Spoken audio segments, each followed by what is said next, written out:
All right, so we're going to get into the Saturday games, and particularly the early ones, the 12 o'clockers. Um, definitely some interesting games being played, some upsets, and also just kind of a look around to see how some teams are starting out with some of the changes that they have. The first game we're going to lead off with is Ohio State FAU. This game was kind of interesting, particularly in from the second quarter on. Early on, it looked like Ohio State was just going to take the doors right off of FAU. I believe the score was 28-0. Maybe it was 28-3. I think it was like 21-0 or something like that. But it got ugly early. But what I do know is from that point on in the game, if you took the score, I think it was FAU that would have won the game. Yeah. I want to say it was 28-3 at one point, and the final score on that game was 45-21. Lane Kiffin can still coach as much as folks don't like him, but there was not just at the end of the first half, but particularly in the second half, he made his adjustments. Yep. And might I say, have a salad, Lane. Man, you put on a couple elbows, brother. Put on some elbows on the sideline over there. Had a couple chins rocking. He thought it was Halloween. He was going his Pugsley. It was like, wait a minute, who is that right there? I didn't know if it was Will Muschamp or him. Anyways, I think from this game, certainly with Justin Fields transferring from Georgia, getting the start over at Ohio State, a lot of questions. Was he going to perform to the level of his recruiting stock? Had statistically a really, really nice day. Threw for 234 yards and 4 TDs.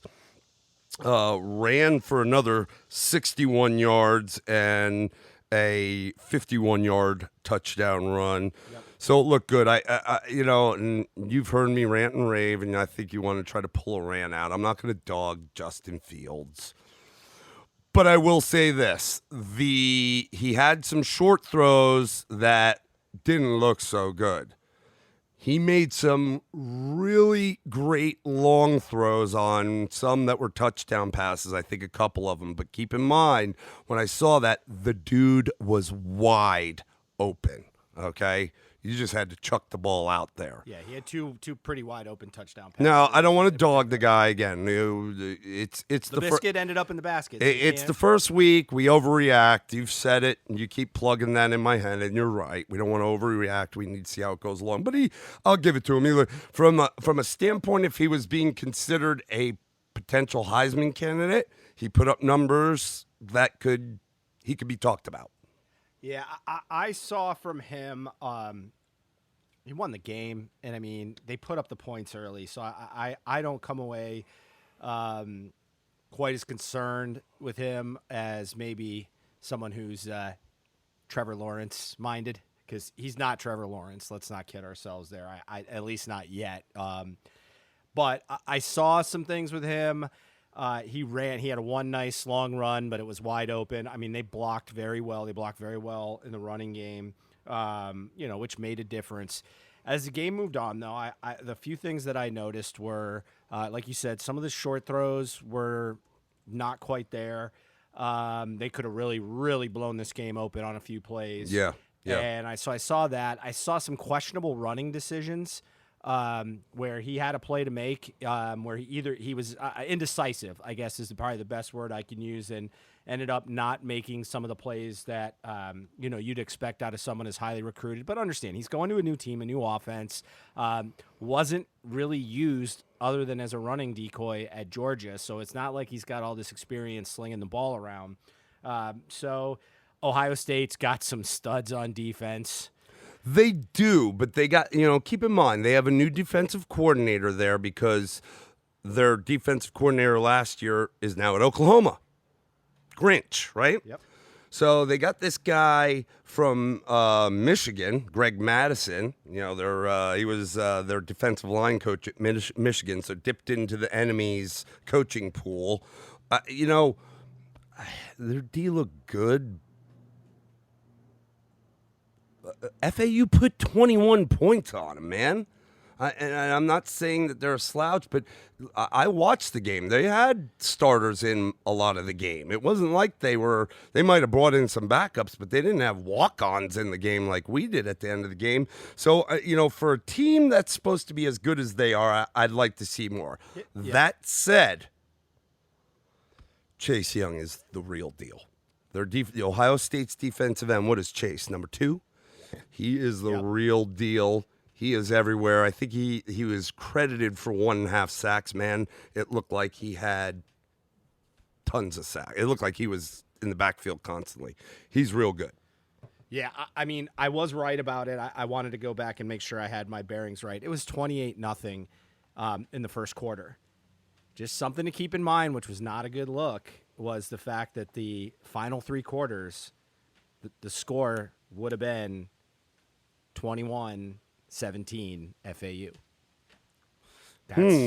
I would say one thing if that was the second half and they had already blown out, the team, but they were hanging around. FAU was hanging around. Yeah, they kept that game going, and granted, 15 of those points were in the fourth quarter, so I do take that with a grain of salt. But from the second and third quarter, where you're still playing starters, it's 7-6 Buckeyes. At that point, so again, overreaction time, ebb and flow of the game. It's teams trying to determine how they're going to run their offenses and their defenses, but just something to keep an eye on. I think it definitely was something I noticed as the game wore on. So we'll see how that plays out for the Buckeyes as we go forward. Sure. And then another thing I do want to touch on, someone whose name has been kicked around in the Heisman is the running back for Ohio State, J.K. Dobbins. Yep.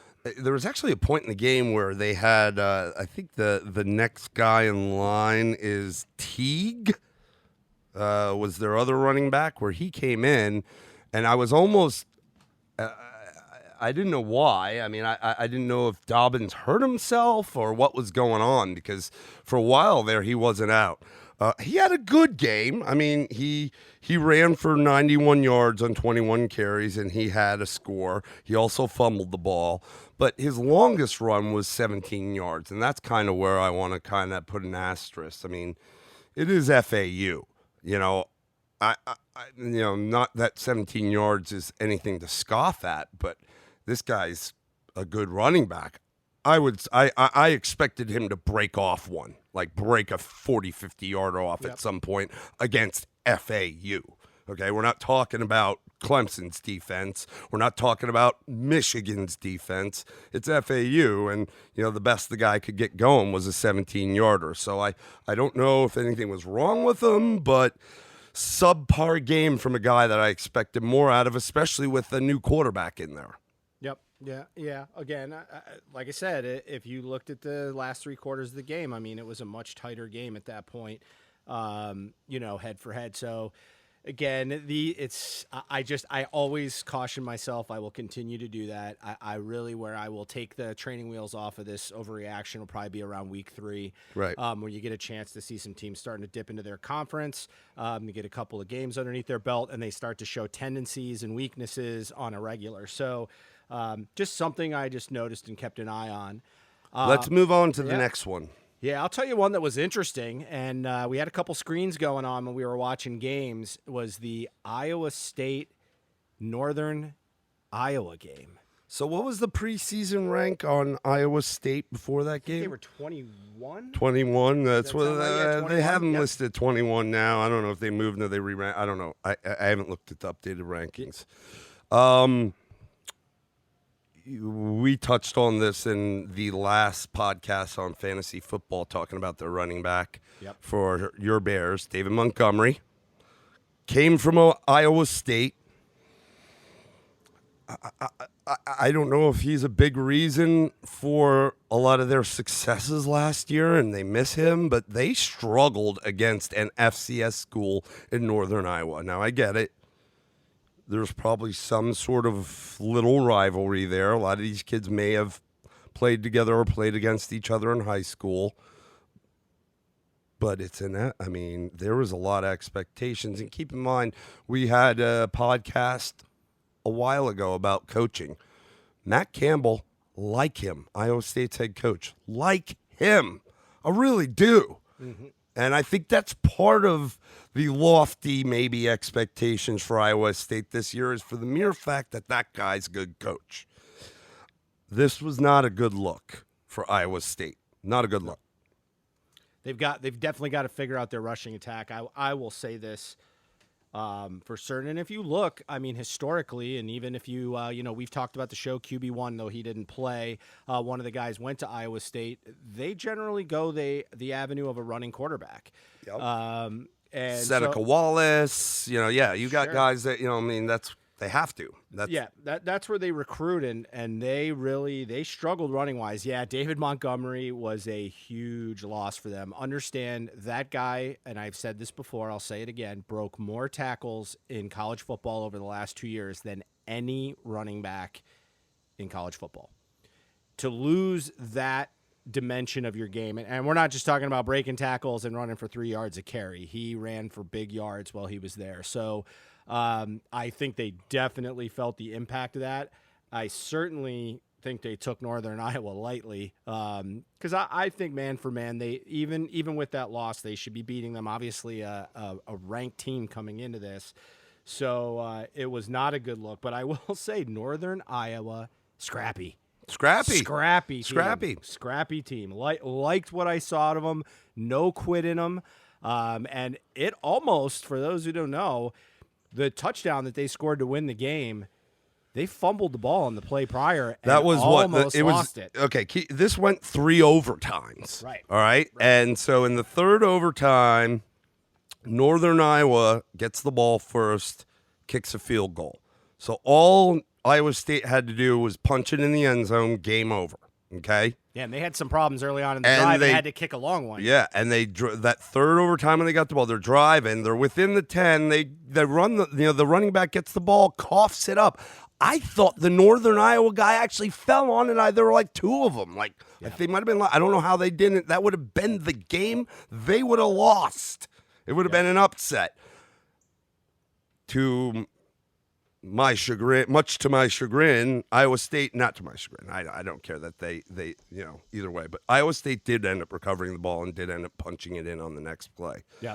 But they took them to the wire, man. Now, I know you said the rushing attack was a little off. They did have well over 200 yards on the ground. The problem is that it was definitely by committee. Lang appeared to be, their starting back with 14 carries. He had a total of 60 yards. The next guy, Crony, had 13 carries for 56 yards. So, and then they had a couple other running backs behind that receiver, and then Brock Purdy that also had some touches on the ground. So they went over 200 yards rushing, but no one individually broke 100 yards. Again, they're playing an FCS school, and this is a top 25 AP ranked school. So you'd expect more of that. Purdy, the quarterback, Brock Purdy for Iowa State, he had a decent day. Chucked the ball 41 times, 30 catches on those 41 attempts. Shy under 300 yards at 278, had a couple TDs, no picks, couple sacks. An okay day. Yep. He's another guy that people are talking about, and I like him, good kid, but he's going to, obviously with the running game, it's going to be a lot more on his shoulders this season.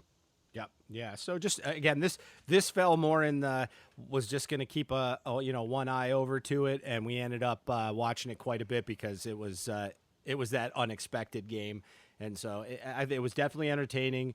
Northern Iowa had chances to win that game. So a lot of fun. And this is why you kind of want to be flipping around even when the big games are on, because you'll find nuggets like this that are just good, fun college football games to watch. So we're going to move on to another game here and talk a little bit about Memphis and Ole Miss. This one stung for the SEC a little bit here. I'm not totally surprised. I mean, this is a good I guess I would say nationally a quiet rivalry, but certainly not quiet in that area. Those schools are within a couple of hours, hour and a half of each other. So you would expect. I know there's some rebuild that has to happen with Ole Miss, but you'd think that Memphis would certainly put up a fight. But they took it to Ole Miss. They took it to them. I mean, it's SEC, so I don't care who he is. They're the greatest, right? It shouldn't. If they're not playing an SEC team, they should win. Yeah. So 15-10 Memphis was the final score. It was a very ugly game for Ole Miss. Matt Corral was in at quarterback. 9 catches on 19 attempts, 93 yards and a pick, no TDs, 3 sacks. That's no good. And then rushing wise, the Phillips kid had 62 yards on 19 attempts, a TD, longest run was 16. Yeah, it was. Yeah, it didn't look good at all. I mean, Memphis for the most part handled the game. Yeah. It wasn't high scoring, but they handled the game. Yeah, they, Ole Miss, and mind you, Ole Miss shut out, I believe, in the first half. Yeah, they were shut out in the first half. I think what really showed up for me is 2 things: is Memphis seems amazingly to bring out speed. They bring out. They speed have a running back. They always seem to reload with the running backs there because the kid, who is their running back there? Taylor, I think is his name. 27 attempts. That's a lot of rushes. Yep. But had 128 yards. So they can run the ball there. They, a guy leaves, next guy in. Because what did we say the other day? Tony Pollard, the backup for Ezekiel Elliott in Dallas, got drafted out of Memphis this year. So it's just the next guy up in the backfield. Yep, and they even bring receivers into the mix. I mean, they didn't have a big passing day from a distance standpoint, but I mean, this is school. It's got Anthony Miller, who's a really good receiver that came out a couple years ago. So I guess it was the way in which the game went about. So keep an eye to Memphis certainly, and Ole Miss has got probably not to overreact, but I'm gonna overreact a little. I mean, they are in the toughest half of a division of anyone in college football. I think we'd be stupid or disingenuous at the very least to say that they aren't. They're gonna have their hands full in their conference. Yeah, they are gonna have their hands full. Yeah, because, they are. Hopefully they can grow up quickly and get some things done. But that game. I won't want to say I'm totally shocked, but it was dominating. I mean, even though it was only 15-10, again, they were shut out in the first half. So not a good look. No. One thing I do want to touch on, if you did watch the game, that I wrote a page of notes that I found very interesting, and I don't want to dwell on it too long, but they went to the sidelines. They had one of those storage crates there, the big freighter storage crates. They called it the ice box. And it's basically this cooler tank that players can go in. It's 18 degrees in there, and it quickly lowers their core temperature, flushes the lactic acid, I guess. It causes vascular constriction, so it basically pulls the blood out of the skin and back into the body and brings the blood back into the body, so it allows for quicker recovery. Very cool. Yeah. I think you'll see a lot of these, especially down in this area of the country where it's hot as Hades and humid as all get out. Yep. Florida State might have been able to use some of that, even though now they're saying dehydration. All right. We'll get there. We'll get there. The first thing that the first time I saw that actually was this. Florida State was using that again because I was just following them in the off season during the fall camp. They were using this. I guess it's just like a giant ice box. Yeah. It's basically a box truck in the back of a 18-wheeler. They roll it in, kind of like those refrigerator carts, and they bring the players in and out of it. So it was an interesting little thing. I thought that was cool. Yeah. Look for that. That was neat. That was neat. I can see more schools using it. For sure. Who we got next? The other one we want to talk about a little bit, and only because there's a lot of talk about the dark horse, is Nebraska versus South Alabama. Oh boy. Oh boy. So 2 years ago, a bunch of up-and-coming coaches got brought in. You'll remember Willie Taggart. You saw Mario Cristobal get promoted at Oregon, and you saw Scott Frost leave UCF, the supposed national champs, and head on out to his alma mater of Nebraska. So tell me what you took away from what you saw in that game. Nebraska is not that impressive. I like Scott Frost. They're way overhyped. I mean, they were, 4-10 last season. I don't know, 4-9, something like that. I think it's 4-10 because I don't know. Well, I don't think they'd get 14 games. They would have been bowl eligible. No. Yeah. So, anyways, look. There's a reason they had a losing record last year. The whole talk going into this season with all the high expectations was they rattled off all those wins at the end of the season, that they were really bringing it together, and that the losses they had prior in the season were like touchdown, close losses. They were in the game. You got to close. I don't care what the point. You got to close. And L's and L's and L. There's a reason they had a losing record last year, that they only had 4 wins. And I think it was evident. There's been a lot of talk again, Heisman potential and Martinez at quarterback. And I don't want to overreact, but what's up, man? I mean, like, he's been there now. He's been the man, and he did not come out looking great. And, I think that's an understatement. I mean, look, again, people were saying that they have the potential to be in the college football playoff. A lot of people were even more high on them winning the Big Ten West. Now I'm like, what? I was not impressed. I don't want to overreact too much, but yeah, I wasn't impressed. It was South Alabama. Are they a D1 school? No, they're D2. Okay, well, not D2, but they're FCS. Yeah, that's not no. They are. Just to give you an idea, I mean, Adrian Martinez, who I think is a 23rd year senior, went 13 for 22 for 178 yards, 1 pick, no touchdowns, against 2 South sacks. Alabama. Oh, even worse though. Again, because understanding this kid is a kid they've tried to develop as a passer, his rushing was 13 attempts, 6 yards for a half yard a carry.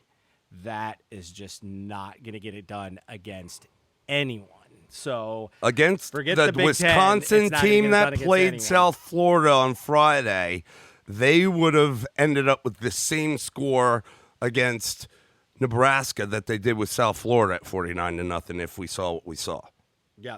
So I think that's just... They have to do some work, man. And I think Scott Frost is a good coach, but I don't know if he's a great coach. And he's going to have to do some work. The jury's still out on that. Well, he's clearly going to have to recruit to a level because they are certainly missing some ponies. Yep. To ride the type of offense and the game plan he wants to run. I think we got 2 more. Yeah, we got another one just for the ACC fan in us is watching NC State playing ECU. NC State in the end came away with a victory. They, it was a sizable victory. They won 34-6. So, a team that many are projecting to kind of come down a little bit from last year. They ran the ball well in the game. McKay, their quarterback, taking over for Ryan Finley, went 25 of 37 for 308. Only 1 touchdown in the game. And so interestingly, they were able to get it done. Now it was 17-3 going into halftime, so it wasn't a big blowout at that point. But they kind of doubled up their score in the second half and put it away. So that's a team that, they give people fits. Certainly as a Florida State fan, I know in history, and we're going all the way back to the Phillip Rivers years, that team has given us trouble. I know you guys have had some close games, even during your better years. Yes. With them. So they're not somebody to sleep on. So they took care of business. And ECU can be a tough early season opponent. I've seen them cause trouble for a lot of teams. So, not a juggernaut of a first game, but certainly not a step over either. Sure. And, keep in mind, as the Clemson fan, we do go to NC State and play them this year, late in the year in November. So if they continue to get better, then it could be a challenging game for us that we didn't expect. I mean, we always kind of expect it. Dave Doran, their head coach, he doesn't like us. I don't know why. It's because we kick his ass all the time. But yeah, they again, the ACC in general did what they needed to do for the most part outside of our final game, because let's just move right on. And your Florida State Seminoles,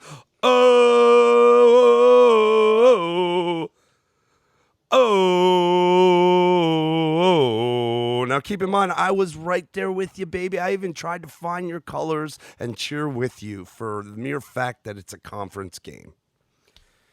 How you feeling? Do we have to, Dad? We do. We All do right. have to. Why don't you talk about the winning team and talk about Boise State, because I'm gonna have to go throw up for a minute, and then I'll talk about Florida State, and I'm not going to go into some of the nonsense that's been spewed out since then or recapping it. I'm just going to talk about what I saw and what that means for us for the future. Yeah. Well, I'll let you talk. If you're going to talk about your boys, and I got to talk about Boise State, all the chatter has been about the freshman quarterback, Bachmeier. Hank. Kid was impressive. I tell you something. If he's a freshman, he's, I don't see a lot of kids leave early from Boise State, so probably anticipate he'll be there mostly the 4 years. They got somebody there. That kid's got great awareness downfield, great pocket presence, was a little, I think, just getting a feel for himself in the game in the first half, but came out in the second half and made y'all look silly. My friend, made you all look silly, was running around, was slinging the ball, getting guys wide open. And then on top of that, their running game from the beginning of the game, that's one thing you guys struggled with. They were where they were running the ball right up the gut, and you'd see the cluster of guys, and you're like, okay, so they got him. Like you see normally in a game, there's this kind of cluster, the guy goes down and gets a yard or two, and all of a sudden, the back pops out of the back end and is picking up, 6, 7, 10 yards a clip. Yep. So that was a problem for you guys. But on the Boise State side, if they can run the ball like that and then this kid continues to improve, they could get back to, being looked at as a group of 5 school that might have a shot if somebody slips up and getting in there. Now, that's lofty expectations. We know that's probably not going to happen. You're going to have a lot of 2-loss teams for a group of 5 to get in there. But Bachmeier looked good. Their running game looked good. It seems like their coach has got a good head on his shoulders. Boise State, they brought it to you. They never gave up. Nope. And, well, it looks like you guys did. So why don't you go ahead? They adjusted well, I will say. Mahoney and Helani, the 2 running backs for Boise State, looked excellent. Where to begin, but I'm just going to stick with some main points because you could trash Florida State on several angles. Before you do, I do want to touch on, if you listen to the preview of this game, you mentioned obviously Cam Akers, who had a good day, especially in all the Florida State guys, everything they did was in the first half. Yes. But one guy you did speak very highly on was your receiver, Tamarion Terry. Yep. And again, in the first half, he looked great. He looked like T. Higgins from Clemson. He was great. And he disappeared in the second half. I will say this. If you told me, and I'm just going to hit this stat line, if you told me that James Blackman was going to throw for 327 yards, 3 touchdowns, you told me that we were going to run for well north of closer to probably 7 yards a carry, even more than that. And if I told you what was the halftime score, I think it was like 31 to 31 to 19 because they scored at the end. And you told me that we were only going to have 5 penalties in the whole game. I would have thought there was no way we were losing this game. How many sacks did you give up? 6. 6 sacks. That hurts. Not all of those were on the offensive line, though. So what I watched, and last year what had happened was with the offense completely inept, the defense was out on the field a tremendous amount of time and just unable to stay together, and it just was ugly. What really happened in this game, the defense was its own worst enemy in the first half. Again, going back, and this started 2 years ago, was this inability to get off the field on 3rd and long. The tackling was terrible. on the defensive side of the ball. So they were their own worst enemy. They were out there longer than they needed to be. Florida State's offense was their average scoring drive, touchdown scoring drive, which of the 3 touchdowns they scored, was less than a minute.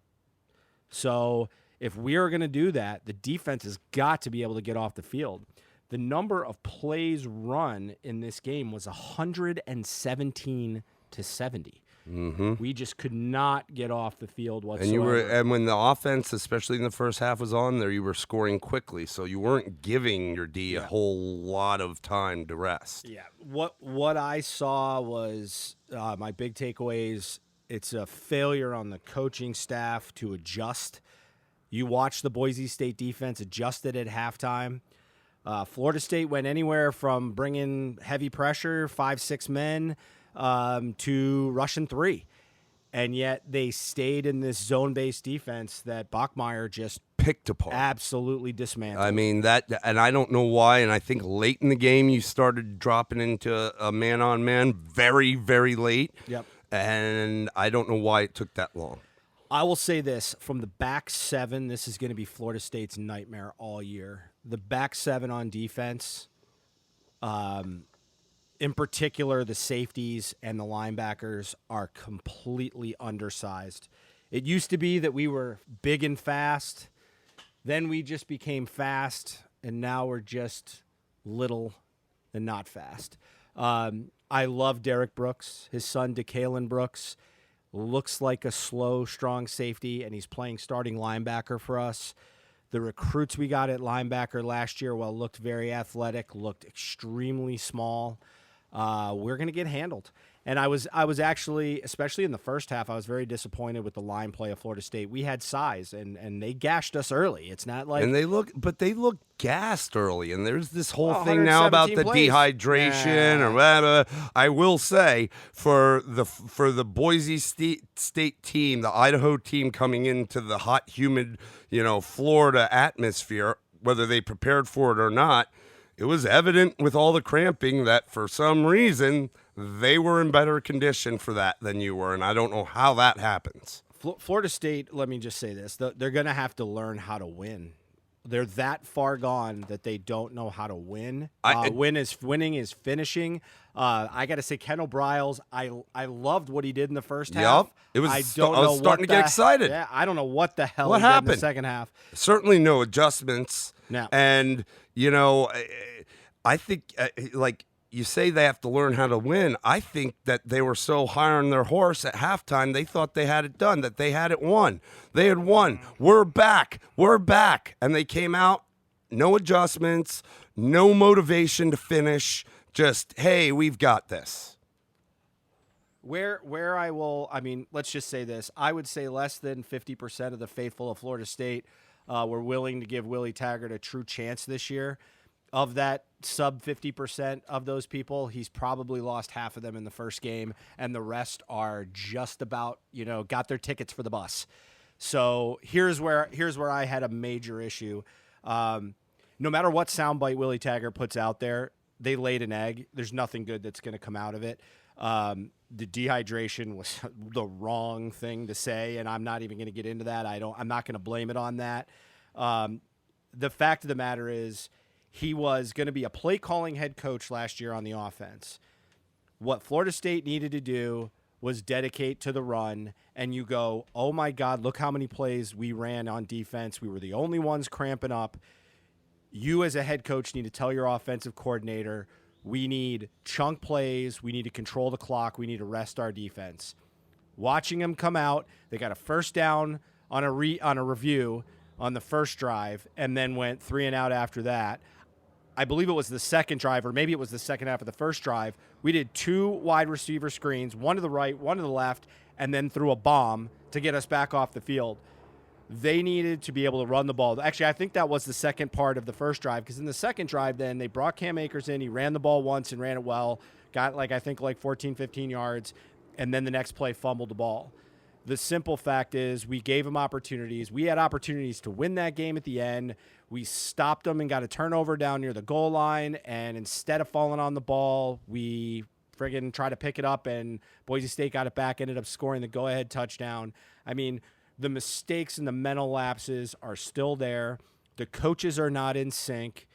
And to me, that's all on the head coach. Well, and Blackman, like then when you did, especially in the second half, and granted, he threw some great deep balls. You said it. He could throw the deep ball.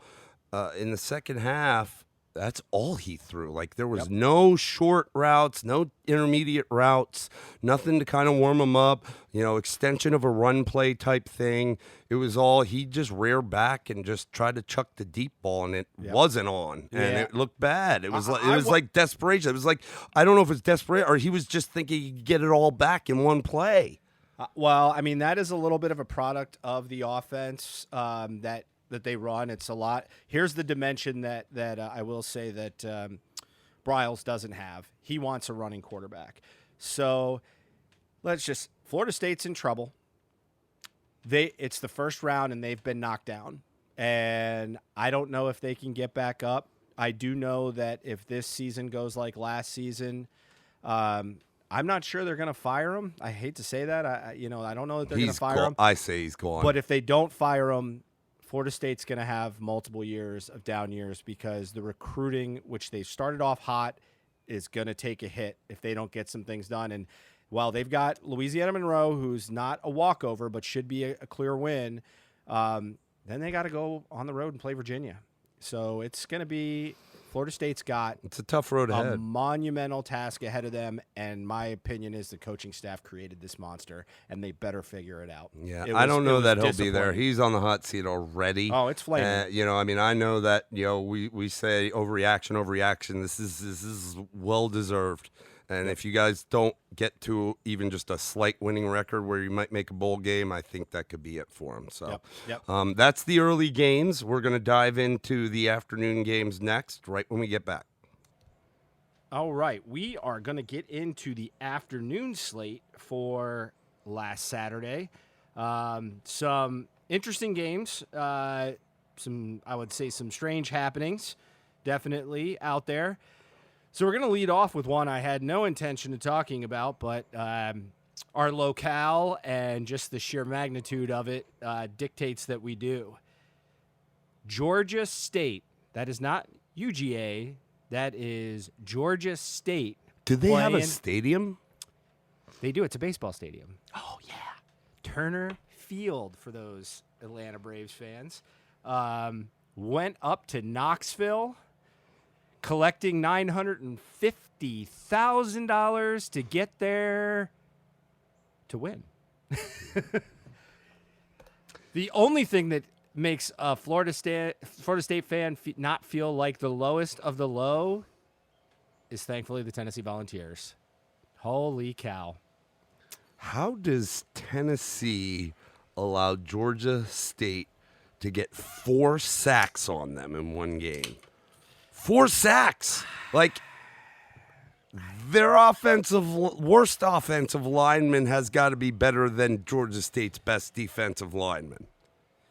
I will say Georgia State has brought their program up pretty quickly. Brought the football team in, maybe 3 years ago? A little more than that. A little more than that, I think. Curry. Maybe 5 or 6. Bill Curry took over and started that program. Decent-sized student body, but in downtown Atlanta, not the greatest area in the world. Not up by Tech. It's down by Grady, which is not, the most happening part of town. Listen, I mean, they don't have the standards that a lot of schools do from an academic standpoint. Yeah.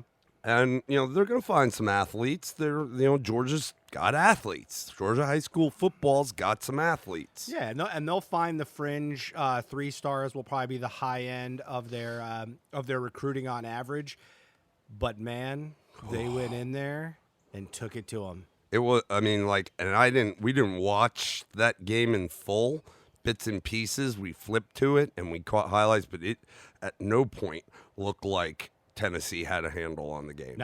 No. So, man, talk about schools in trouble.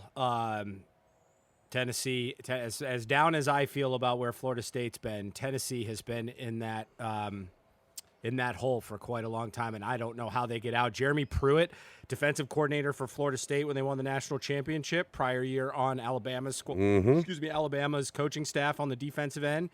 Saban plucked him out of high school.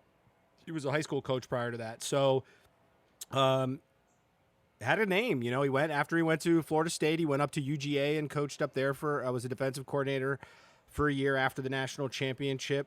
And then I think he went back to Bama, if I remember correctly. He Yes. went back to Bama for a year or two, and then ended up at Tennessee.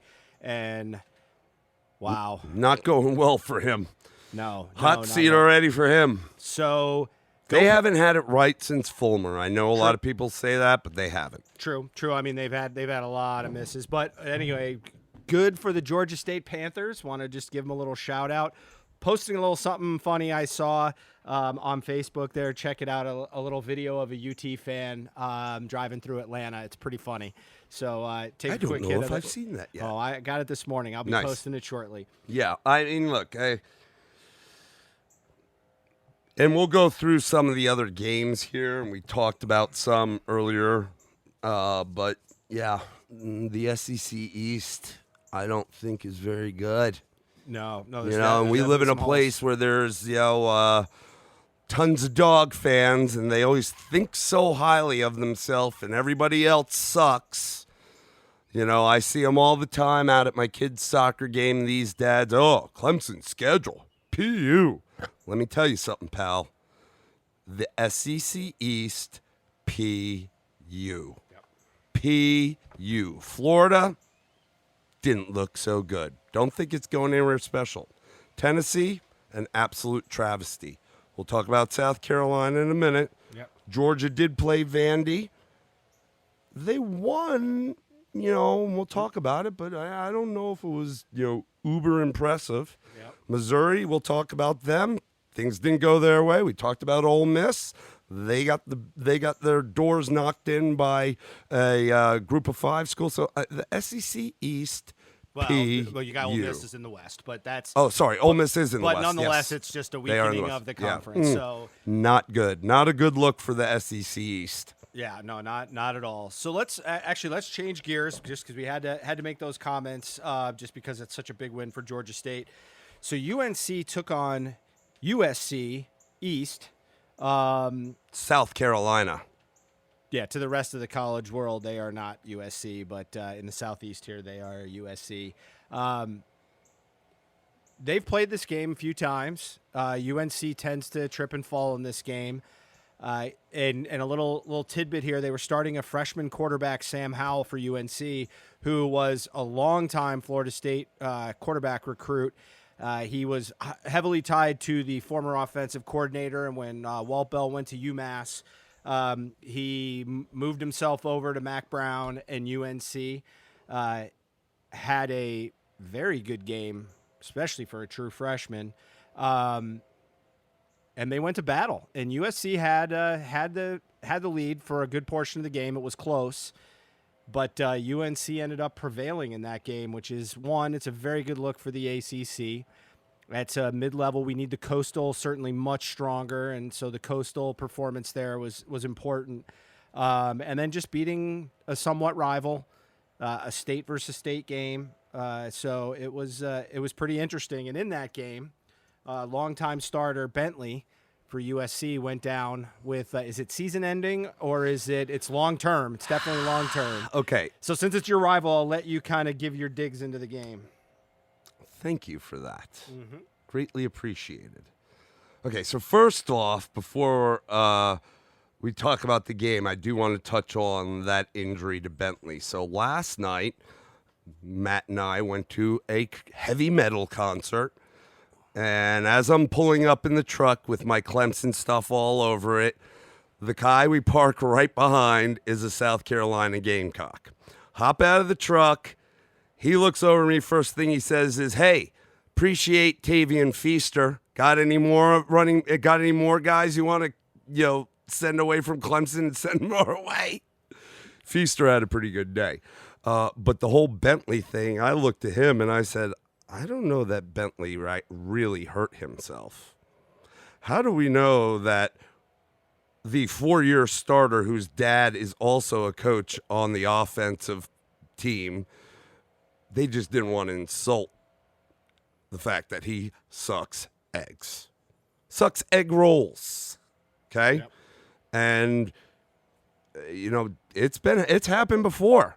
This mystery injury that's coming up and keep in mind, I think his name is Tyler Helinski. He's the kid that is going to take the spot. He was, a higher recruited. I think he's an ESPN 300 kid. Mm-hmm. I think they want to get a look at him in there. I think Muschamp has had it with Bentley, and to not insult him or his father, who's on the coaching staff, this might have been an easy way. Now it could the guy that again. I was saying this to a Gamecock fan, and he looked at me. He said, "You know what I think he did? I think Bentley came out of the game, after the game, was walking in the locker room so pissed off about his performance and kicked the trash can, busted his foot. That could have happened too." So you have conspiracy theories. There's conspiracy theories all over the place. The fact of the matter is this. And Jake Bentley has talked a lot of smack against Clemson, thinking he 2-3 years ago, and hasn't been able to back it up. Honestly, in some strange way, I thought he might have had potential to get a job in the NFL, maybe not drafted, but maybe, a backup quarterback. The NFL needs quarterbacks. No. I could, from the performance. I mean, this guy's been the starter forever there, and he's a senior now. Get yourself together. When's it going to come together? And obviously, it's just not. It's not. So you saw Will Muschamp, the head coach, in a tizzy the whole game, sweating his fat buns off over there on the sideline, just angry.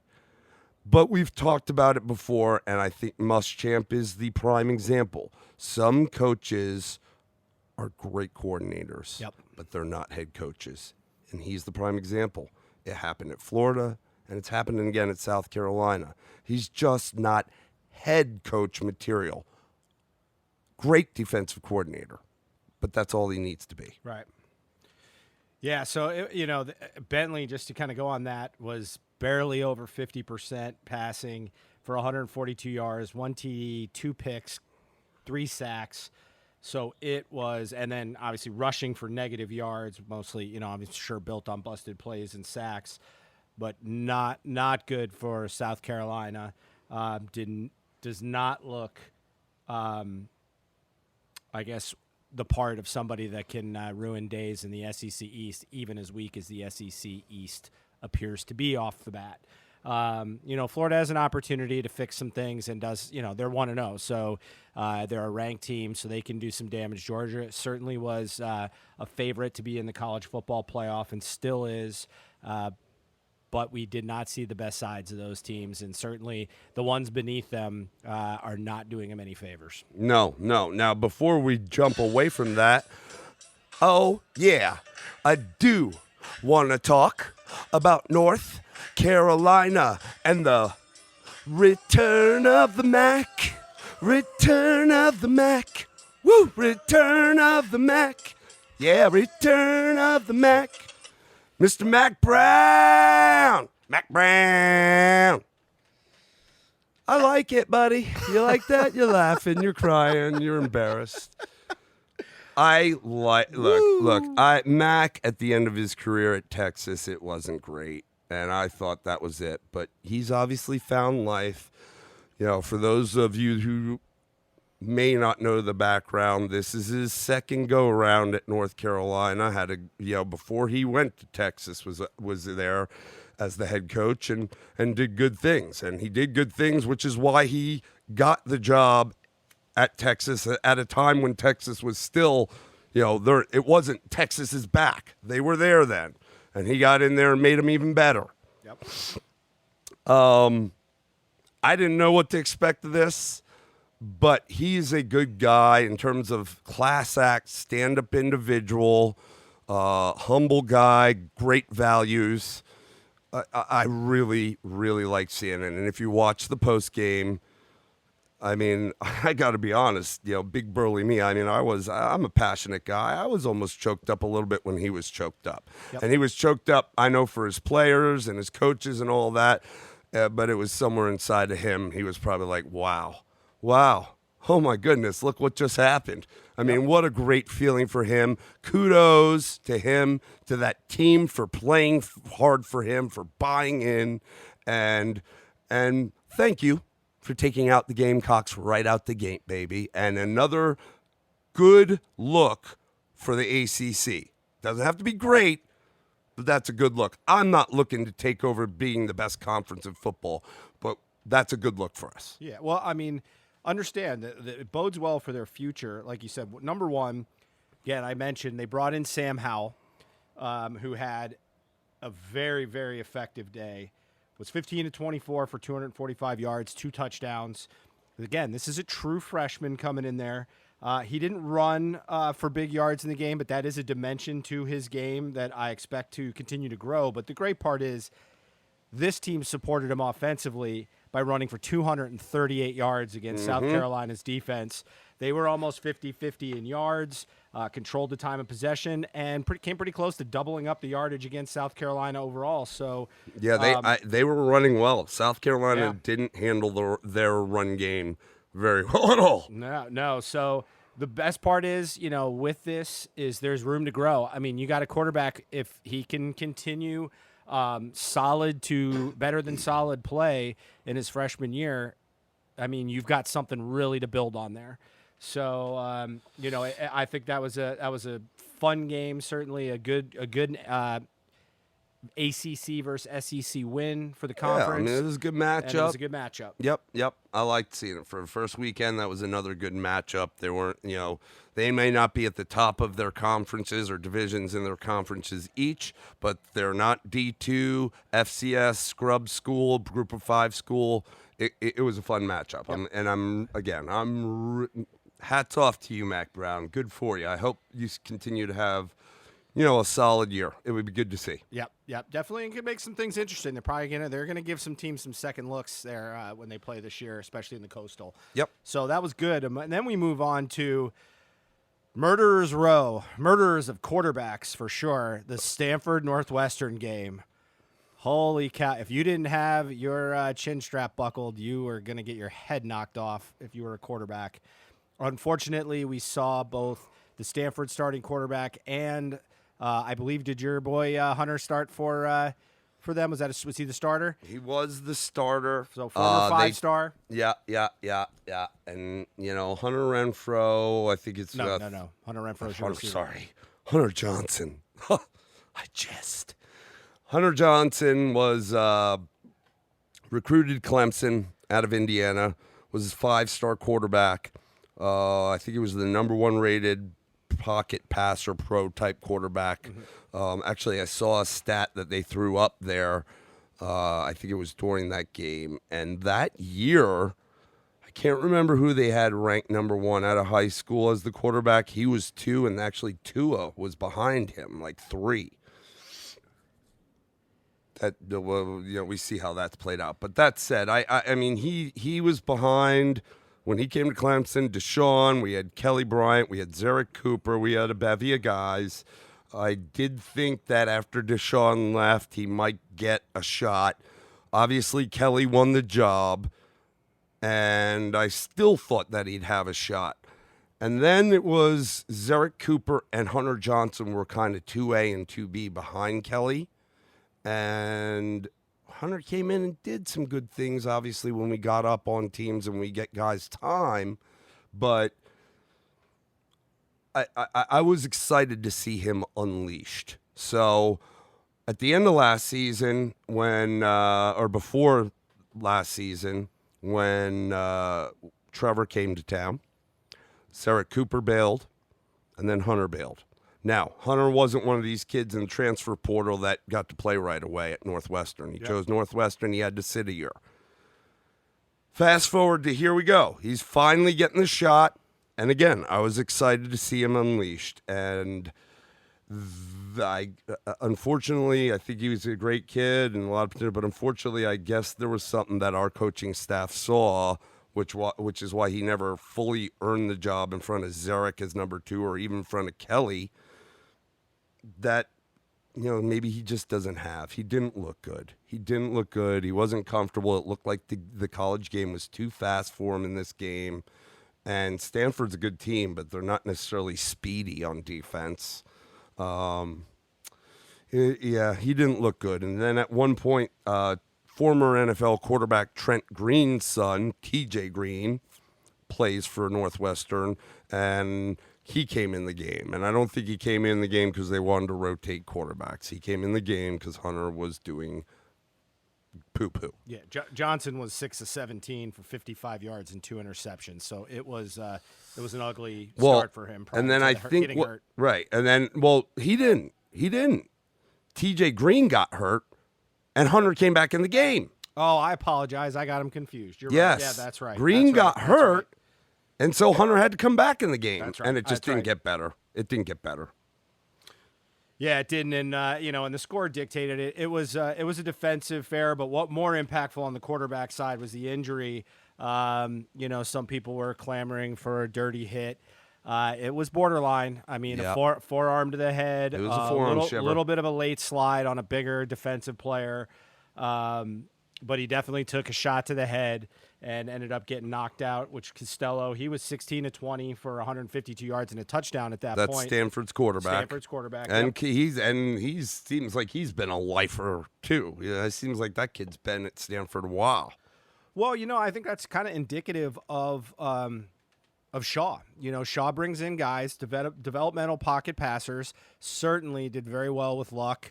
Kevin Hogan then, I believe, was the replacement to him, was there for a while, and then Costello. So hopefully he gets back and gets healthy. I expected a defensive affair. It was a little more sloppy than I would have expected. Yeah. 2 very good programs traditionally and great head coaches, very likable head coaches. Didn't really have the fanfare that I thought it would. No, and not, I like Pat Fitzgerald. I mean, Northwestern won the Big Ten West last year, and every year he's got that team. He keeps a good head on their shoulders, and they compete. They never give up. And I think they'll have a winning season and make a bowl game. But as we touched on earlier with the pre-Saturday games, I think at this point, after what we see, and again, I don't want to overreact too much, but Wisconsin definitely looks to be the team in the Big Ten West to beat. So far, again, it's week 1 overreaction time, so that's where we stand. But it's it does look that way. So I think what we want to do is we're going to move on and go for a ACC matchup. Boston College playing Virginia Tech. Was an interesting game, though. The score ended up being a little closer, I think, than the way the game was headed. Yeah. Started off with BC getting, I think they were up 14-7, and then, Virginia Tech was up 14-7, and then Boston College kind of started.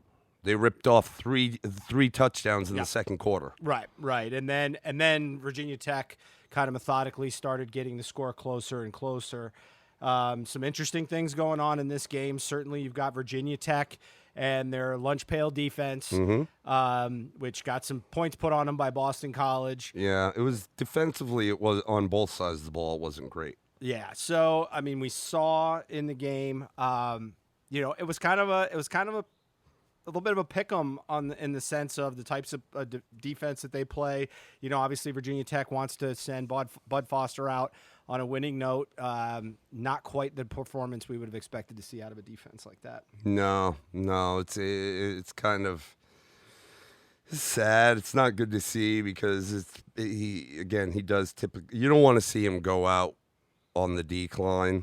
But it's kind of been heading that way with Virginia Tech and their defense in particular in the past few years. And certainly, one thing that was always noticeable under Frank Beamer was an impact on that third area of the game being special teams, and you just don't see that anymore. I mean, you always had to worry about some sort of wrinkle, whether it was a return guy or them doing some sort of trick with their.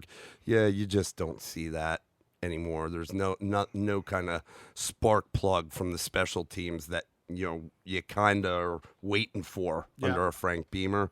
On the Boston College side of the ball, there's been a lot made of a starting offensive line that's very solid. A lot of guys back, and one of the best backs in the country, certainly in the ACC, and A.J. Dillon, number 2. Yep. He didn't have a great day. I mean, he only rushed for 3.5 yards a carry. Yeah. He had 23 carries and didn't break 100 yards, had 1 touchdown on the ground, and I think he also tallied up 1 reception for 9 yards. Didn't score there. So, I mean, it's not a great day. It's not the worst, but you kind of I expect a guy like that with all the pump. It's the first game of the year. Offensive line is so good. He's a great back. I expect the guy, maybe to at least have another score there, or to have that yardage over 100, or at least closer to 5 yards a carry. But no. Yeah, and there could be some. I mean, remember, these are former Big East rivals, and maybe just trying to figure out who your team is. They're definitely in some transition there. First game of the year, I've said it a lot. First game of the year is going to favor a defense typically. Offense has to work itself out, get a feel for themselves. Yeah, I mean, Brown actually had a pretty efficient day at quarterback for Boston College, whereas Willis threw a lot. I mean, 47 attempts for a Virginia Tech quarterback is not a recipe for success generally. He did have 4 touchdowns, but also threw 3 picks, so he found the other team a little bit as well. So that's just a tough run. I mean, you said it. It's not something we usually see out of Virginia Tech. Usually, there's more running, but they couldn't get the running game going, and I didn't watch it in depth. We flipped to it. We were watching a lot, saw some highlights. I didn't see any noticeable things with Virginia Tech's line that was causing it, but I mean, their leading ball carrier had 33 yards. Yep. Yeah, I mean, these are probably 2 expected middle-of-the-pack teams on each one of their sides of the conference. I don't know that I really learned a whole heck of a lot as far as what they're going to be. There's definitely some question marks like most teams, and there's some positives that we saw. But all in all, I still not sure what we got in those 2 teams, and I think we need to see more play with them to see what's going to happen. Yep. Was not the most entertaining game from front to back. So no, you may not have caught that. But I think we'll find out as they go up against other competition, lesser competition, and better competition. You'll find out more about those teams. Yeah. So moving on. There's one I want to talk about briefly, and that's because they kind of get pretty much the afterthought in the Big Ten is Penn State, Idaho. Okay, so let's not sit here and pretend that the Vandals are some high-powered team. It's a cakewalk. But Penn State, all the talk I see about Ohio State, and certainly the Harbaugh with Michigan, Penn State looks formidable. And kind of just going into their running game situation, this is just something I want to cap real quick. Penn State went into the year, understand this team has lost Saquon Barkley, and after Saquon Barkley, they lost Miles Sanders, who went in the second round to the Eagles. They've lost some running backs. Certainly they lost their quarterback, Trace McSorley. Their starting quarterback, Clifford, went for 280 and 2 touchdowns on 14 to 23 passing, so had a very effective day. The interesting part to me is they got 4 running backs who are, everybody's like, oh, who are they going to be and how good are they going to be, losing this talent. Not one of them ran for more than 10 carries, okay? In those carries, their, I guess you would say their expected starter is Slade. Slade went 5 carries for 9 yards and a touchdown. So not a huge performance from him. But let's go to some of their other running backs.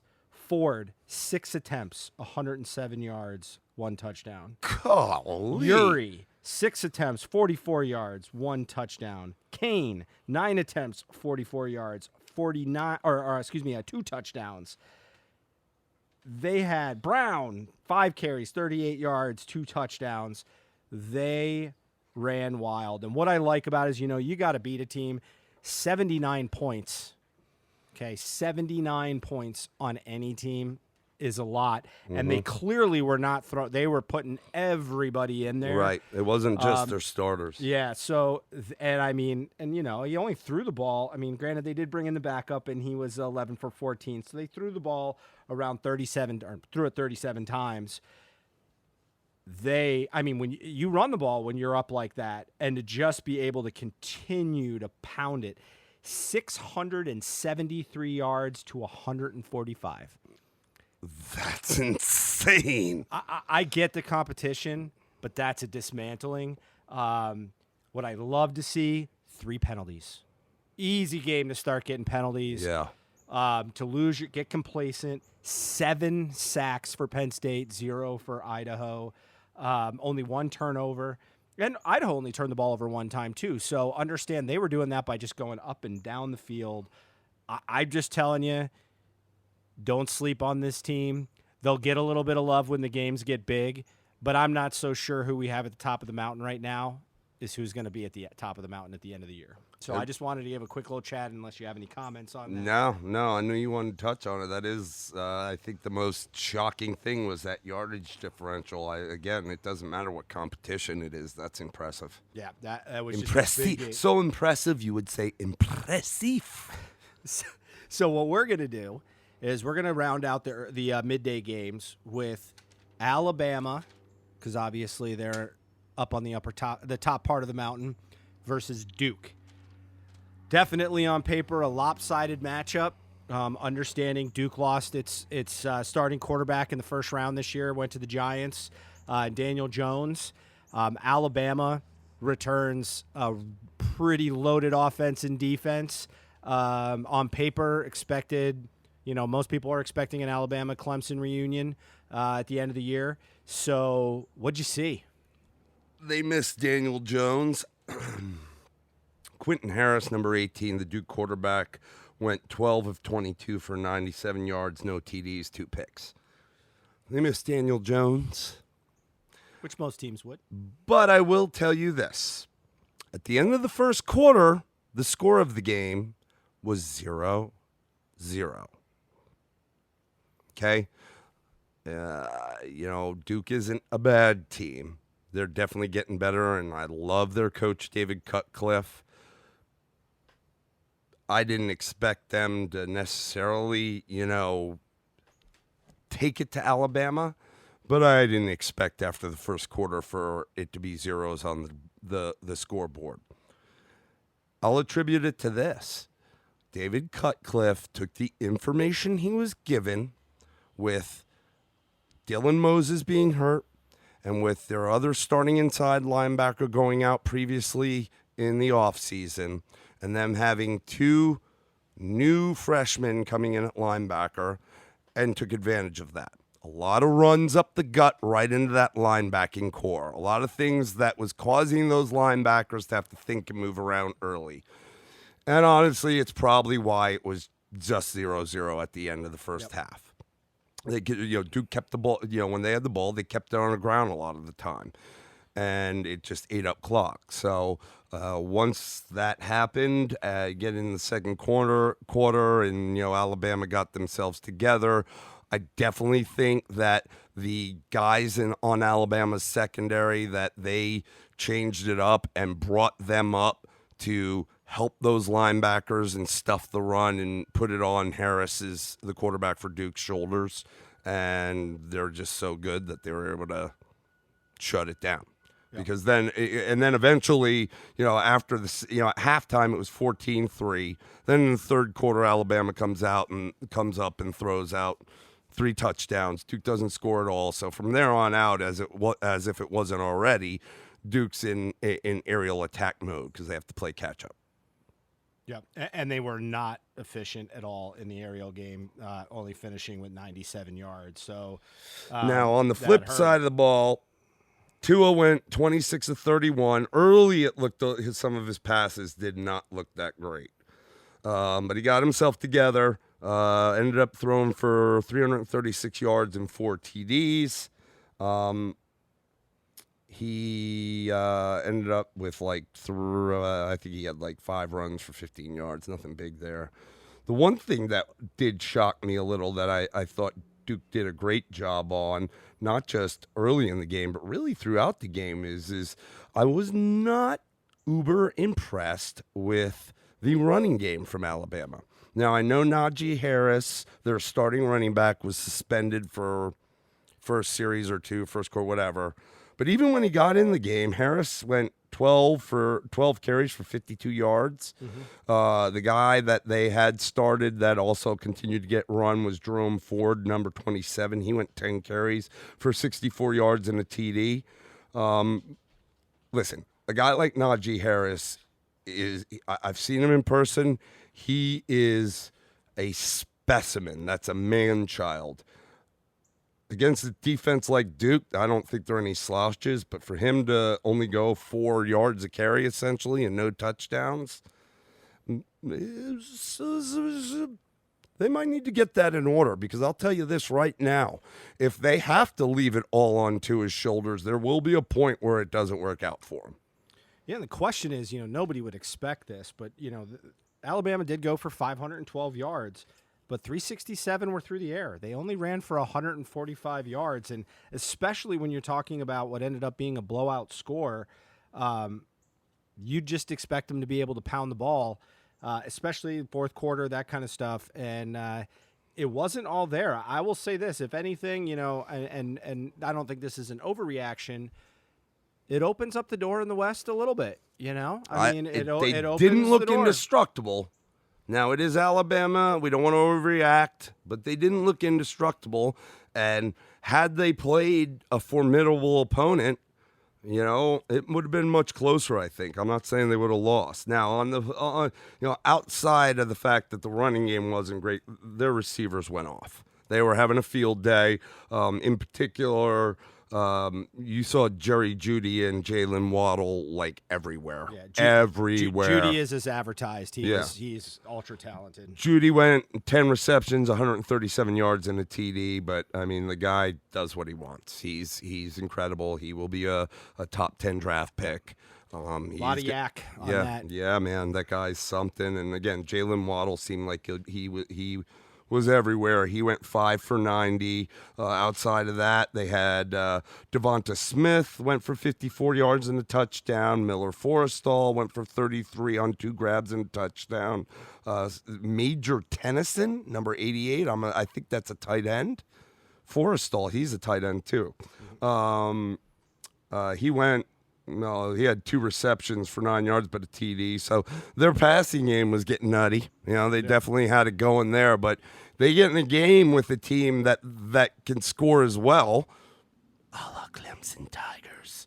No, let's not go there yet. But even like a Texas A&M or something like that. LSU, if they can't slow it down with a running game or control the game with their running game, if they have problems, they're going to have problems overall. Yeah. Again, let's not go crazy. We're not going to sell Alabama's running game. No, and don't forget, I didn't even mention Ruggs. He only had 2 grabs for 14 yards, no TDs, but that guy's a stud too. So it was just shocking that the running game, wasn't what we're used to seeing. Yeah, definitely look forward to seeing play some of the bigger competition that they've got on their schedule as we get a little later into the year. Because again, I'm not selling Alabama running game yet, but it was not what I expected. I can at least say that. Yep. So what we're going to do is we're going to head into the night games, and not only are we going to cover Saturday night, we're going to cover Sunday and Monday night. So we had a lot of football in this first week. Oh, yeah. And some interesting stuff happened in those later games. So we'll be going into that now.